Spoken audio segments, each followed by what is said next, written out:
Tahniah penyimpan ASB, dividen 5.75 sen seunit. Dividen ASB naik 5.75 sen, ramai happy. Tapi tahu tak apa langkah paling bijak lepas dividen masuk? Save, tengok sampai habis. Tahniah tahu kepada yang konsisten simpan di ASB. Alhamdulillah, tahun ini dividen 5.75 sen seunit. Itu rezeki, kita kena syukur. Soalan sebenar saya bukan berapa dividen kita dapat, tidak. Soalannya ialah apa kita buat dengan dividen tersebut. Pandangan saya berdasarkan nasihat pakar kewangan, ASB sangat sesuai untuk jangka masa pendek dan pengurusan tunai. Ia bantu jaga cash flow kita. Namun bila kita tengok rekod 10 tahun ke belakang, dividen ASB makin sederhana. Bukan tak bagus, tidak. Tapi fungsinya jelas. ASB untuk kecairan tunai, emas untuk lindung nilai dan simpanan jangka masa panjang. Sebab itu, saya tak pernah kata jangan simpan ASB. Tidak. Saya kata diversify dengan betul.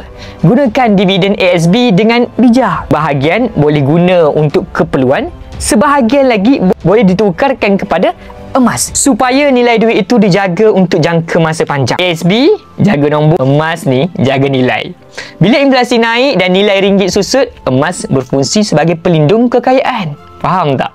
Jadi, jom saya bantu anda buka akaun emas secara percuma sahaja dan mulakan tabungan emas rendah RM100 melalui Akaun Gap Gold Accumulation Program.